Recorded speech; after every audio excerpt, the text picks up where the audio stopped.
Carceri malate. Se il degrado delle prigioni è un morbo, allora l'indulto è un palliativo. I sindacati di polizia penitenziaria fanno una diagnosi impietosa della situazione. In Italia ci sono 65.000 detenuti, 17.000 di troppo rispetto alla capienza regolamentare dei 205 penitenziari. A conti fatti c'è un esubero del 26% a livello nazionale, nulla in confronto all'inferno delle carceri venete, dove le cose vanno ancora peggio.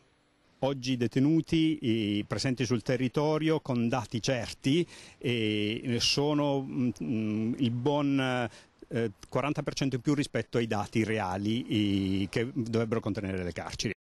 Il Veneto delle carceri è la terza regione per sovraffollamento dei penitenziari in Italia. Il record negativo spetta a Verona. Verona è ancora peggio perché un penitenziario che dovrebbe ospitare circa 400 detenuti, oggi sono più di 900 detenuti. Più del 50% di sovraffollamento. In Veneto dunque il degrado delle carceri è sempre più grave, ma non solo per i detenuti, anche per gli agenti di polizia penitenziaria. Il caso dell'Istituto di Venezia è eclatante.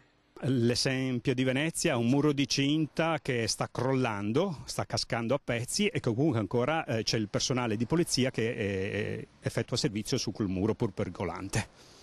Nel 2010 il governo aveva stanziato 468 milioni per 39 appalti, nuovi istituti e padiglioni, oltre a ristrutturazioni che dovrebbero garantire 12.000 posti in più entro il 2016, di cui 4.400 per la fine di quest'anno. Inoltre si punta a un nuovo modello di detenzione, con l'apertura delle celle durante il giorno in modo da liberare i locali in cui si calcola il sovraffollamento. Ma adesso, per l'emergenza immediata, è sempre più concreta l'ipotesi dell'indulto.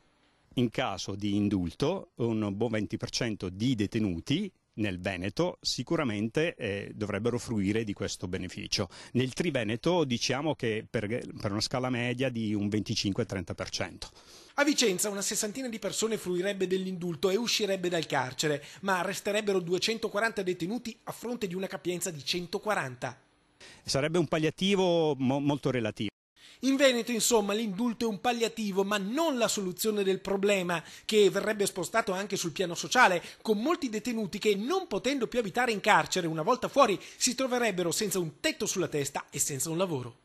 Io dico che il problema non si risolve perché appunto è a monte che bisogna risolverlo, cioè Bastia è molto lontano. Ecco. La sicurezza, la revisione del codice, la costruzione di nuove strutture penitenziarie e rivisitare gli organici del corpo. Altrimenti non si fa niente. Altrimenti comunque è un effetto tampone.